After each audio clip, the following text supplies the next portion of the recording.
two 900 rated players, and one of them is about to take their king on a field trip to every square on the board. Buckle up. Pawn to e4. Standard. And black pushes f5. That's the Duras gambit. It's also a mistake. That pawn's not defended. White can just take it. And white does. Pawn takes. Free pawn. Knight out. Fine. Then white pushes g4. Black pushes e5, and now the knight on f6 has no defenders. That's a problem. Pawn to g5, attacking the knight. And black moves the knight to g4, where it's undefended. White can just take it with the queen, but white plays h3 instead. Let's check. The knight on g4 is still free for the taking.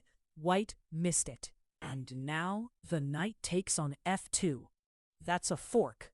Black's attacking the queen and the rook, and the rook on h1 is completely free.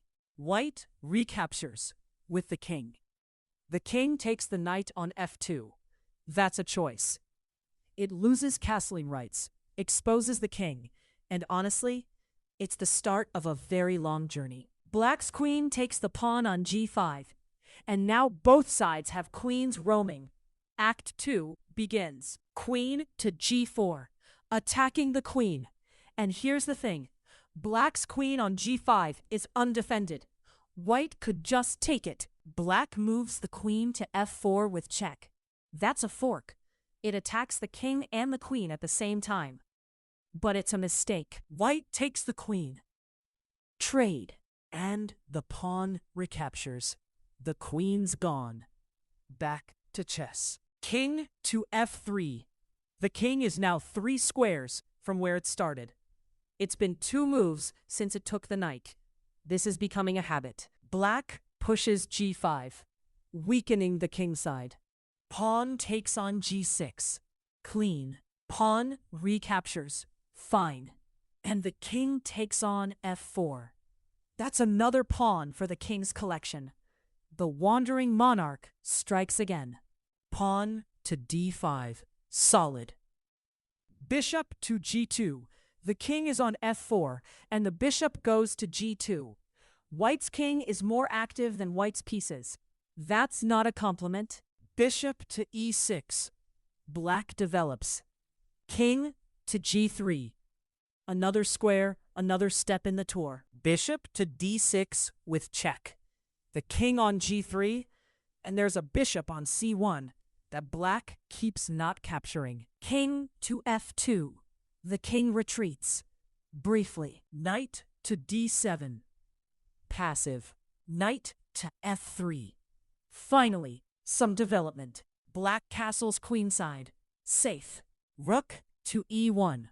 And now the bishop on e6 is hanging. Black needs to notice that.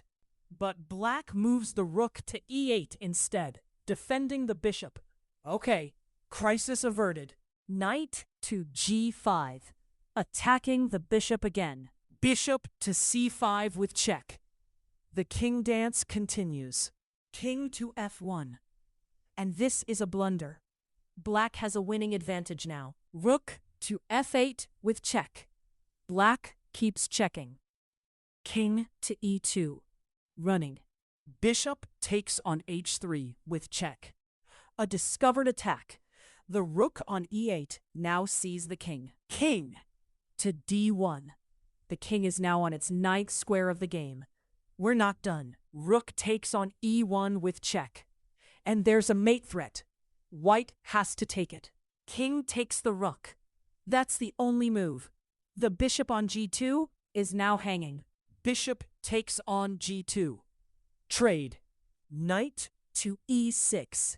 Forking the bishop and rook. Nice. Rook to f1 with check. Black keeps checking. King to e2.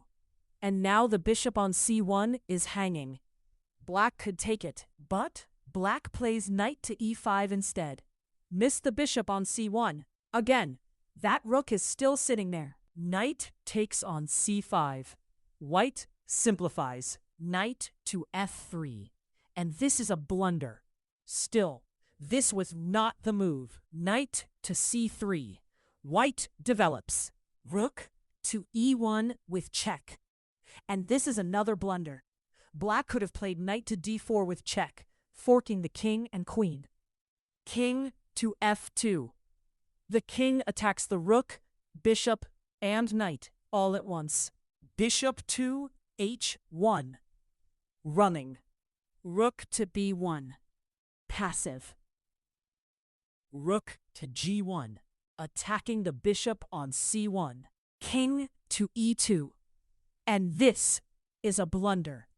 The king walks right into a fork. Knight to d4 with check. There it is. King to f2. Escapes. And now the rook on g1 is free. Rook to g2 with check. Not free anymore. King to e3. And the knight on d4 is now hanging. Knight takes on c2 with check. Snacks. King to d3. The knight on c2 is now hanging. Knight to e1 with check. Running. King to e3. Back. Rook to g3 with check. And this is a blunder. Black could have played knight to c2 with check, forking the king and rook. But they didn't. King to f2. The king attacks the knight and rook. Both are free. Rook to g2 with check. The knight on e1 is now hanging. King takes the knight. Finally. Pawn to b6. Black tries to activate. Knight to d3. White consolidates. Pawn to g5. Pushing. Knight to e5. Centralized. Rook to g1 with check. The rook on g1 is now free. King to f2.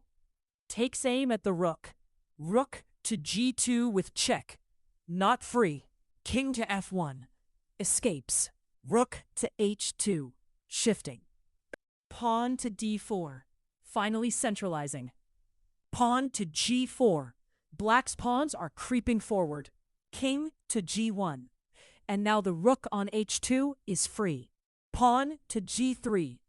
And the rook on h2 is now defended. Clever. And here it is. The moment. White has been winning this game for 20 moves. Up material, the king is safe, everything is fine. And then, knight takes on d5. The knight captures a pawn on d5, and it's completely undefended. The bishop on h1, that bishop that's been sitting there since move 27, takes it for free. Out of every legal move on this board, white picks the one that drops a knight for nothing. The wandering monarch forgets that the court jester needs protection too. This is the difference between winning and losing. Same board, different eyes. Bishop takes the knight. Free piece. Knight to f7. White panics. Doesn't matter. There's a forced checkmate now. Rook to h1. Checkmate. The bishop on d5 supports it. The king on g1 has no escape. The field trip is over. That knight capture on d5 cost white the game. One move, one moment where the king forgot it wasn't alone. And that's the lesson. Castle early. Let the minor pieces do the attacking. And for the love of everything, don't treat your king like a knight.